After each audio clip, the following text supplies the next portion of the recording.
حتى لو كان أبوك أو أخوك أو عمك تبرأوا منهم. ابدأ بنفسك، تبرأ بالأقربين اللي عندك. شوف من موجود من طواغيت هالسلون، عندك عسكري موجود في السلك العسكري في وزارة الداخلية، تبرأ منه أولا ثم اقتله ثانيا. تبرأ منه أولا ثم اقتله ثانيا.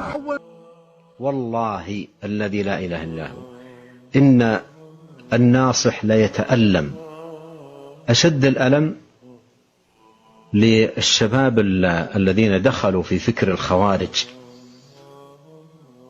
الذين دخلوا في فكر الخوارج أخبث الأفكار. كيف يقتلون؟ حتى واحدا منهم قتل أمه المصلية الصائمة قتل أمه.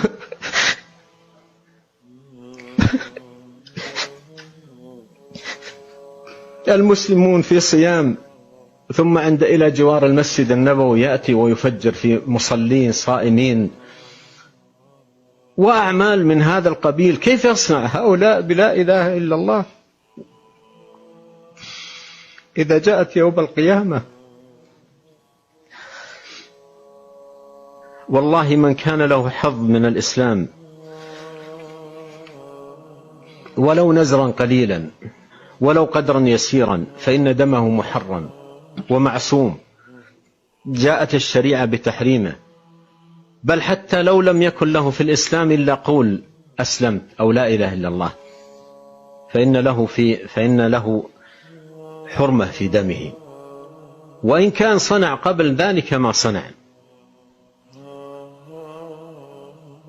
فإذا كان النبي صلى الله عليه وسلم يقول لأسامة في هذا الموقف، يقول له عليه الصلاة والسلام كيف تصنع بلا إله إلا الله إذا جاءت يوم القيامة، فهؤلاء المفتونون أصحاب هذا الفكر الخبيث ماذا يصنع هؤلاء القوم بلا إله إلا الله إذا جاءت يوم القيامة؟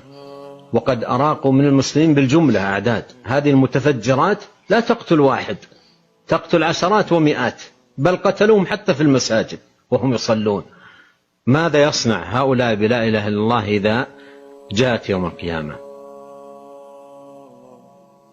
أقوام جهلوا دين الله وجهلوا شرع الله، وكانوا بمنأى بعيد عن الفقه في دين الله، وفي بعد شديد عن أهل العلم والدراية بشرع الله سبحانه وتعالى، ثم يتجرؤون جرأة عظيمة على دماء المسلمين إراقة لها، بل في المساجد وعند أبواب المساجد، بل إلى قرب مسجد رسول الله صلى الله عليه وسلم. فماذا يصنع هؤلاء البغاة الظالمون المعتدون بلا إله إلا الله إذا جاءت يوم القيامة؟ وهم قتلوا أعدادا من أهل الإسلام، أهل لا إله إلا الله، أهل هذا الدين. قتلوا أناسا نشأوا على دين الله منذ ولدوا في صلاة وصيام وعبادة لله سبحانه وتعالى. ماذا يصنع هؤلاء بلا إله إلا الله يوم القيامة في دماء كثيرة أراقوها دون خوف من الله ودون تفكر في العواقب الوخيمة والمآلات العظيمة التي يجنونها ويجرونها على أنفسهم وعلى الأمة بأفعالهم الشنيعة. أختم بكلمة لعبد الله بن عمر رضي الله عنهما. كتب له رجل اكتب لي بالعلم كله، اكتب لي بالعلم كله. هذا السؤال، هذا المطلوب الذي كتب لابن عمر. كلمة تأتي لعالم اكتب لي بالعلم كله، كيف تكتب هذه؟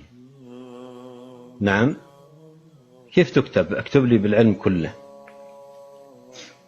ممكن يأخذ بيده ويدخله في المكتبة. هنا لو كان السؤال في الحرم يدخله في مكتبة الحرم يقول هذا العلم في الكتب، العلم كله. لكن لخص له العلم في 3 كلمات هي من أدق ما يكون وأهم ما يكون. انظر فقه الصحابة.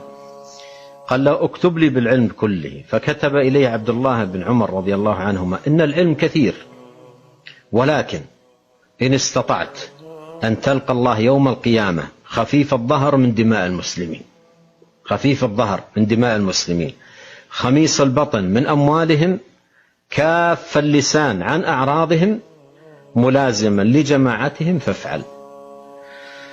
سبحانك اللهم وبحمدك، أشهد أن لا إله إلا أنت، أستغفرك وأتوب إليك. اللهم صل وسلم على عبدك ورسولك نبينا محمد وآله وصحبه أجمعين.